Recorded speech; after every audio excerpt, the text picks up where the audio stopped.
If you've never had the distinct pleasure of dealing with an HOA, imagine arguing with a microwave that thinks it's a Supreme Court judge. Now crank up the arrogance, slap on a fake badge, and give it a clipboard. That's how my Thursday morning started, watching a self-proclaimed compliance officer from the Silver Valley Homeowners Association stomp up the gravel driveway like he was leading a battalion. My name's Jake. I'm 26, a part-time mechanic, full-time sarcasm enthusiast, and unofficial translator for my grandpa, who refuses to speak to anyone in a polo shirt unless they're bleeding or bringing beer.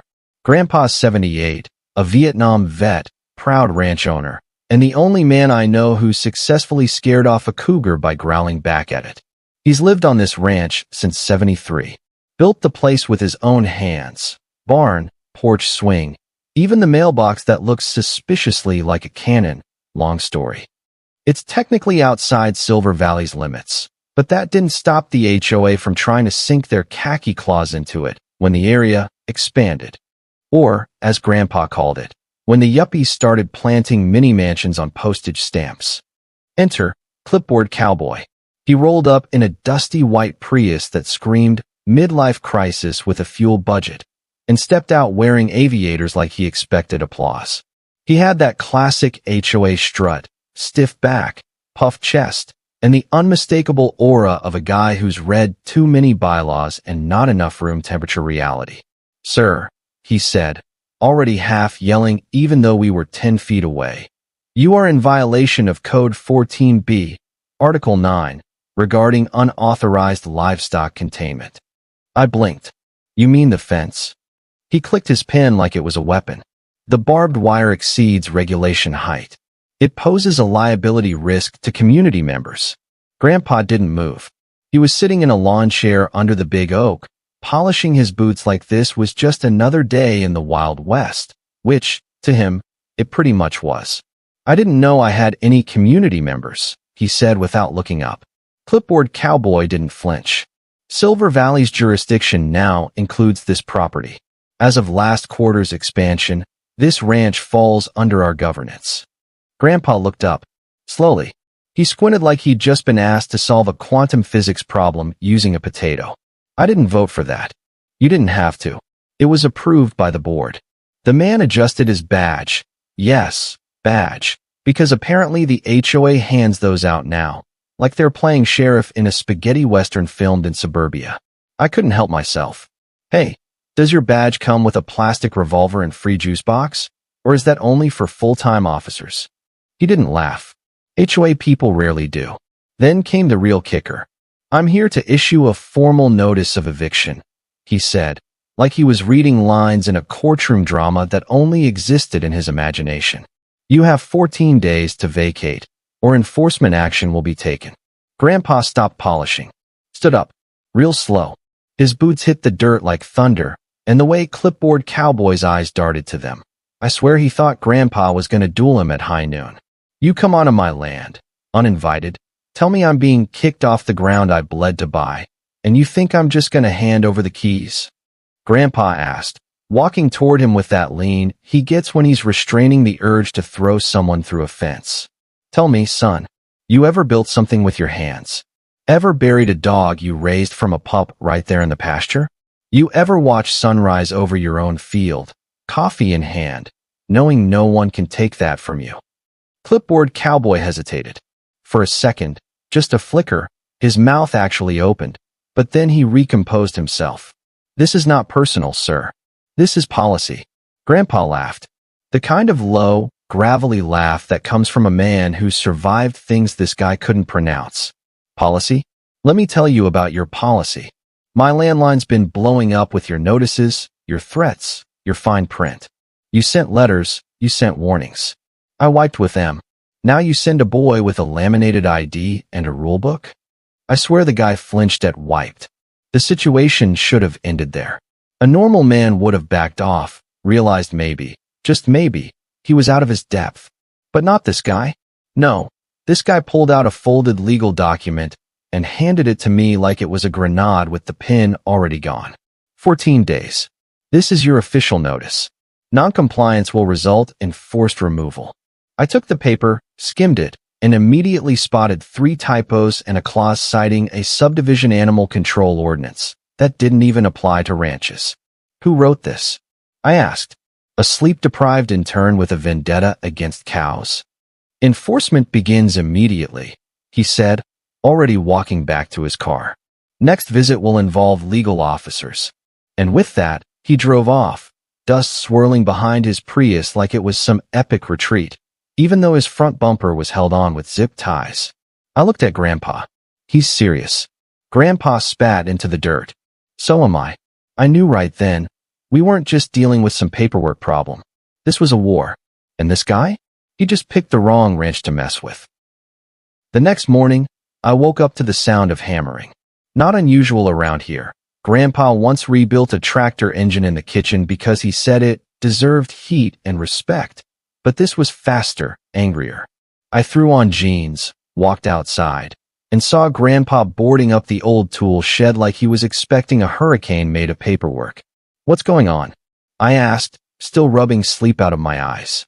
They think they're going to take my land with a printer and a clipboard? He grumbled, shoving a nail into place with the fury of a man who's been through 5 wars, 2 foreign, 3 local zoning disputes. He turned to me, holding up a piece of paper. It was the same eviction notice from yesterday, only now it had a bright orange sticker on it that read, "Final notice. HOA enforcement begins Monday." Monday. I blinked. That's in 4 days. Exactly. Which gives us just enough time. For what?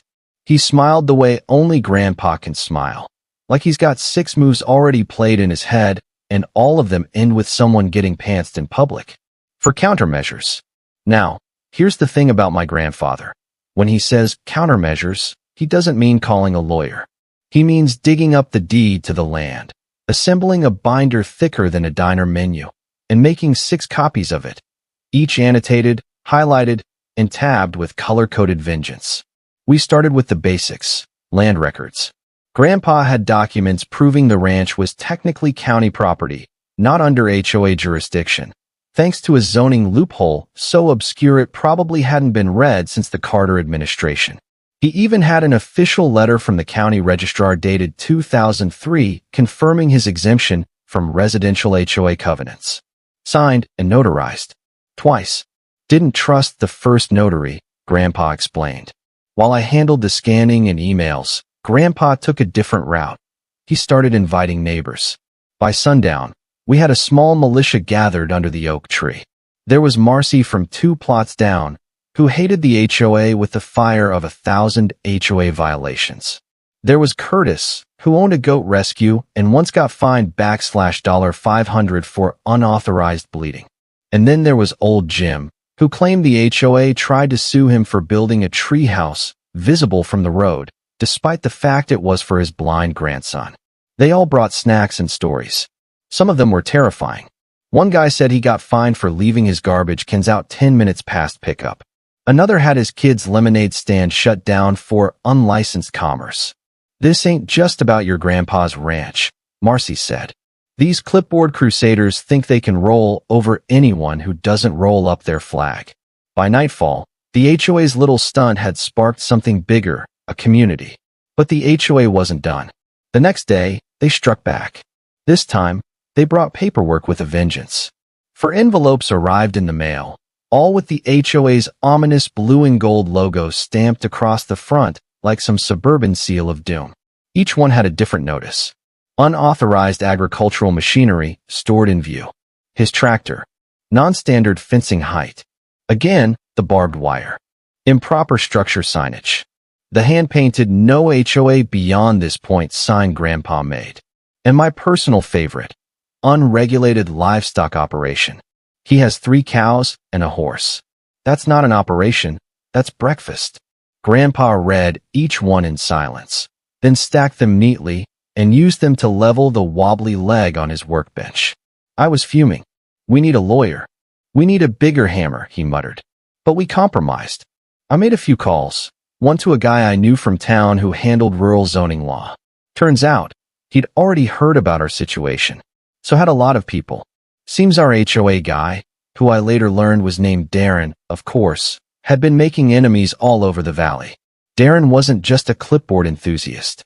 He was the newly appointed Director of Compliance, a title he gave himself after the previous board president was mysteriously voted out for letting a backyard swing set go unregulated.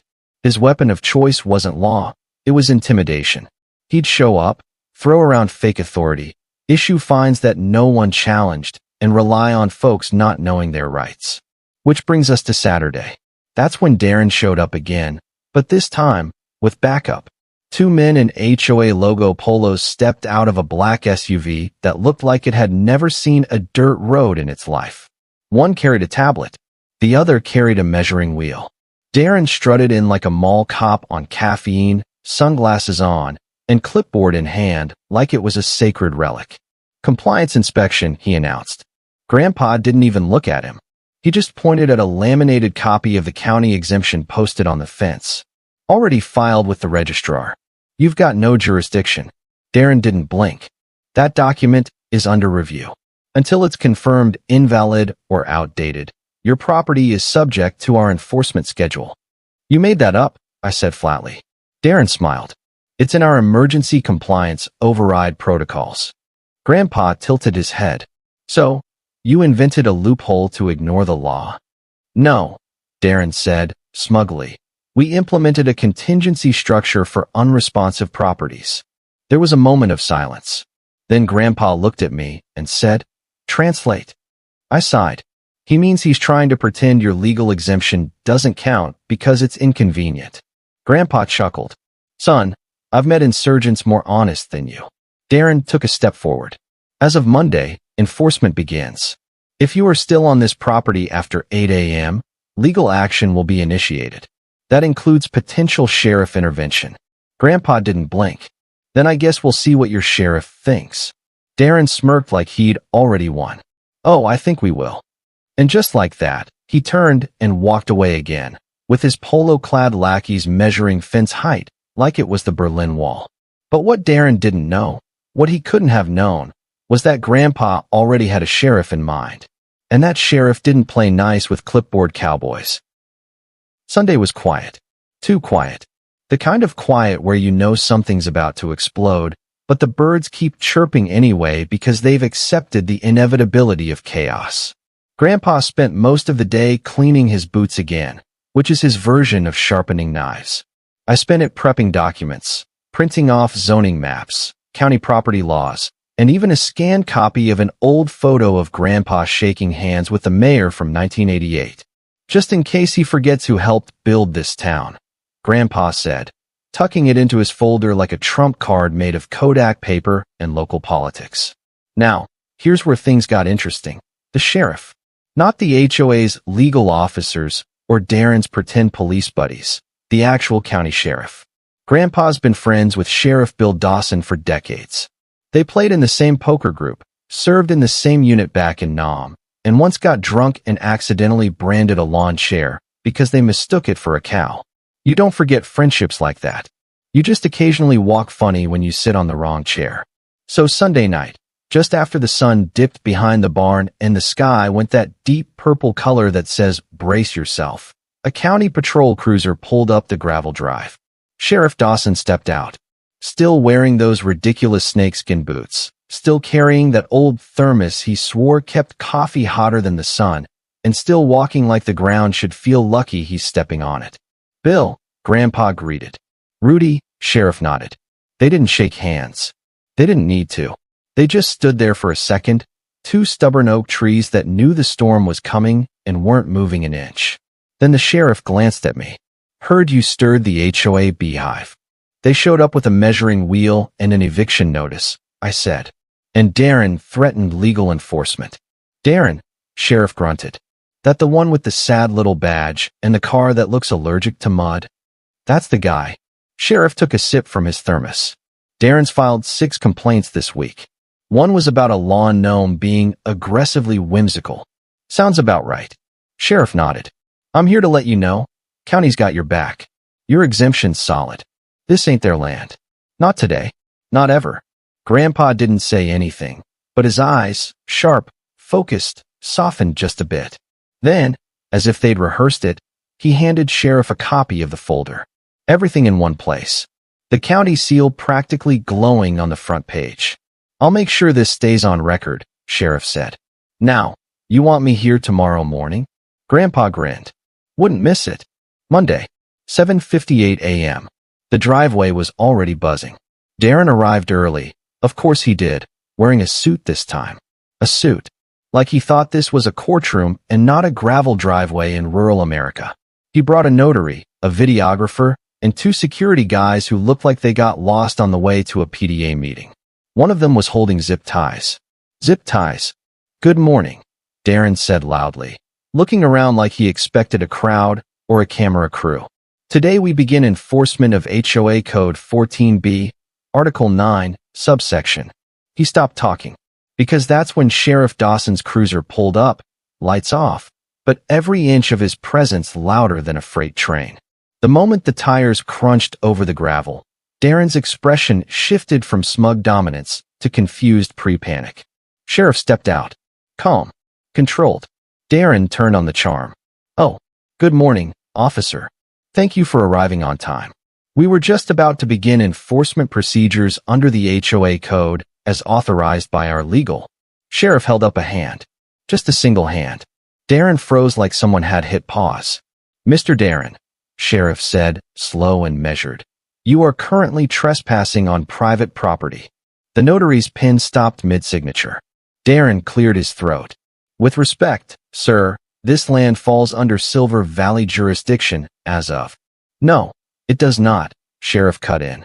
"Silver Valley's expansion plan was reviewed and denied by the county zoning board last spring. The map you're using was proposed, but never approved."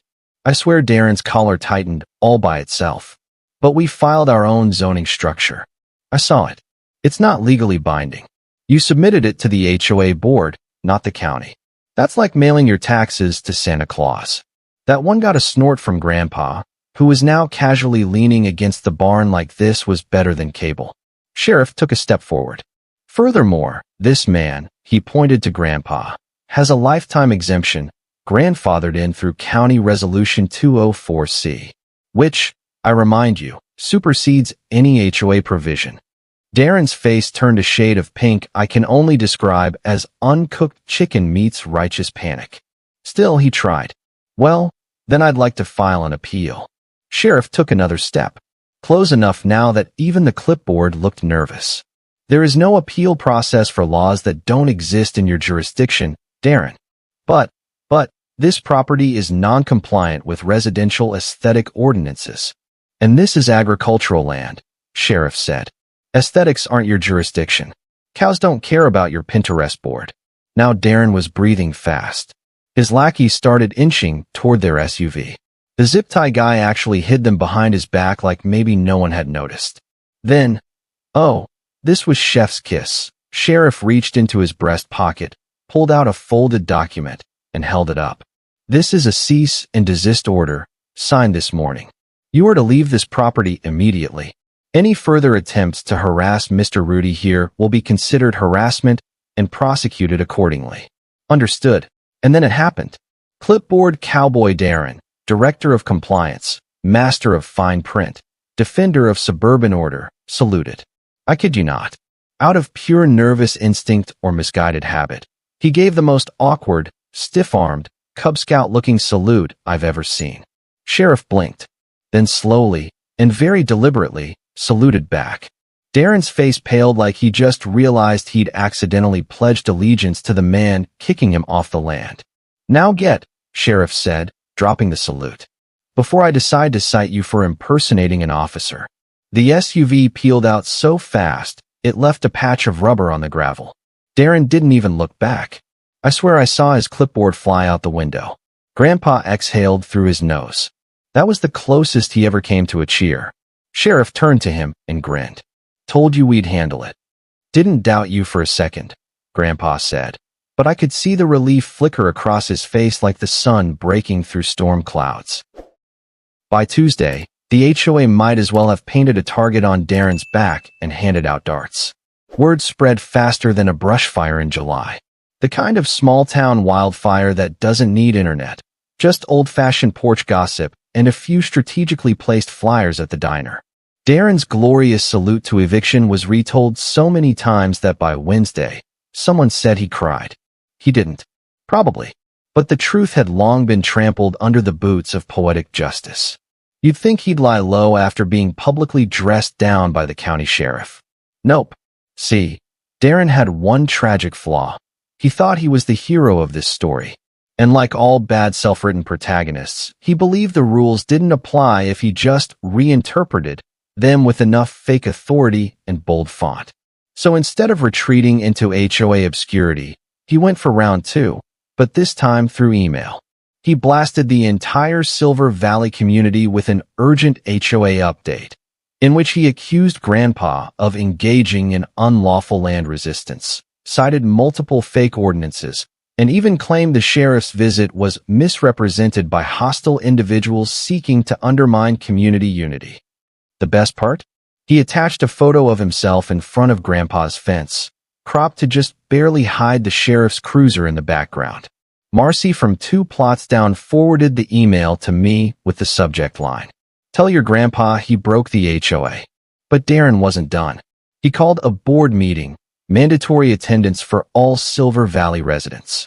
Location? The community clubhouse, of course. The one with the fake fireplace and real resentment. I convinced Grandpa to come. Not because we cared about HOA policy, but because if Darren was going to grandstand, he deserved an audience that didn't buy the popcorn. They grew the corn. Thursday night. Clubhouse of Doom. The room was packed. And not just with Darren's usual band of power-hungry clipboard enthusiasts. No, this time the back row was lined with people like Old Jim, Curtis the Goat Guy, Marcy, and even the retired gym teacher who once got a violation for using red mulch instead of community-approved tan. Darren stood at the podium, flanked by 2 board members who looked like they were regretting every life decision that led them to HOA politics. "Ladies and gentlemen," Darren began, using the tone of someone who once watched The West Wing and thought it was a training video. "As your director of compliance, it is my duty to inform you that recent events have threatened the integrity of our neighborhood covenant." I leaned over to Grandpa. Did he just say neighborhood covenant? Is this a gated community or a secret cult? Grandpa grunted. Gates. Cults. Same difference. Darren clicked his clicker, because of course there was a PowerPoint. Slide 1. Unauthorized land use. A growing threat. It featured a zoomed-in, grainy photo of our tractor. Not doing anything. Just existing. Slide 2. The dangers of jurisdictional ambiguity. A map with so many arrows and red zones it looked like he was planning a military invasion, not regulating lawn ornaments. Slide 3. Compliance is community. And that's when it got fun. Because Darren, bless his delusional little heart, opened the floor for comments. Big mistake. Marcy stood up first. Is this the part where we ask about the $3,000 HOA budget increase to fund a compliance drone that only filmed a guy sunbathing? Curtis followed. I got fined for unauthorized animal hooves. You want to explain that, Darren? Then came the flood. A woman furious that her garden gnome was confiscated. A man whose daughter's chalk art was labeled graffiti. A retired vet who had to repaint his porch because it wasn't neutral beige. Darren tried to regain control, but it was like shouting into a blender full of angry residents. Finally, someone said, "Let the ranch guy speak." And before Darren could protest, Grandpa stood. He didn't yell. He didn't preach. He walked slow to the front, looked out at the crowd, and said, "I've lived on that land longer than most of you have had mortgages. I built my home. I raised cattle, buried pets, danced with my wife on that porch before the cancer took her. That ranch is mine. And this man," he nodded toward Darren, "thought a badge from a printer could take that away." Silence. You could hear Darren's ego deflating like a party balloon stepped on by truth. Grandpa continued, "I don't need applause. I just want peace. But I won't be bullied. Not by fines, not by fake rules, and not by a man whose greatest hardship is a crooked mailbox." The room exploded. Applause, laughter, even a standing ovation from Curtis, who somehow had a goat with him, don't ask. Darren tried to bang his gavel. Yes, he brought one, but it cracked in half. Symbolic? Sure. Hilarious? Absolutely. Then came the final nail. Sheriff Dawson walked in. Late. On purpose. He strolled to the podium, looked at Darren, then addressed the crowd. Just wanted to clarify. In case anyone was confused, Rudy's land is protected. The county's behind him. The law's behind him. And frankly, common sense is behind him. As for the HOA, might want to check which side of the fence you're really on. Mic dropped. After Sheriff Dawson's final word, there was a moment, just one perfect, golden moment, where Darren looked like he'd discovered gravity by tripping over his own ego. His face twitched. His fingers clutched the broken gavel like it might still save him. You could practically hear the mental Windows error sound playing behind his eyes. His plan had been to march in, rally the residents with a slideshow and a stiff posture, and emerge as some sort of suburban warlord. Instead, he got booed off the stage while Curtis's goat casually chewed on one of his PowerPoint handouts. The board meeting didn't so much end as it evaporated. The remaining HOA officers scattered like spilled rice. Marcy walked out with her arms raised like she'd just won WrestleMania. And Darren? He tried to retreat with dignity.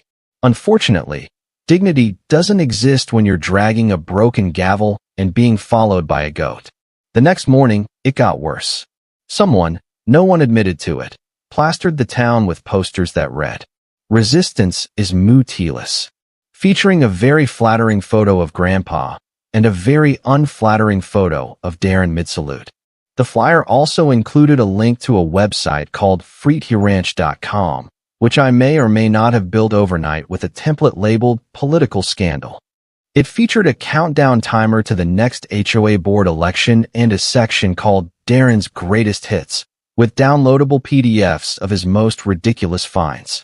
By noon, over 1,500 people had visited the site. We only have 600 residents. But the icing on the cake?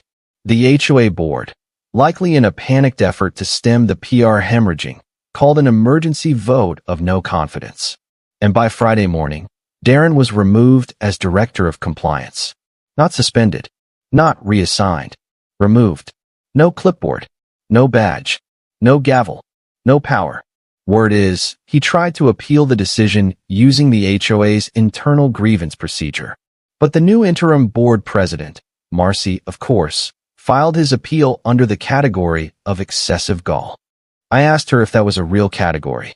She said no, but she created it just for him. Life returned to normal. Well, our version of normal. Grandpa planted marigolds along the new fence line just to irritate anyone driving by who hates color. Curtis brought over a bucket of goat cheese that smelled like justice and mild regret. And the porch swing got oiled up, humming softly again like it was proud of us. One morning, Grandpa handed me a letter. It was an official document from the county, signed and sealed, stating, again, for anyone who still doubted, that his land was permanently outside of HOA jurisdiction. Frame it, I asked. He nodded. Put it next to the picture of the goat chewing Darren's map. Done.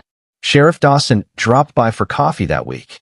No emergency, no drama.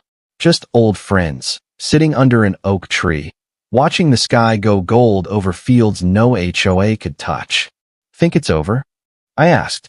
Grandpa smiled, slow and deliberate. For now, but keep the folders ready. Always. Then he leaned back, boots on the rail, hat tilted just so, and muttered the most grandpa thing ever. Never trust a man with a clipboard who doesn't own a real hammer.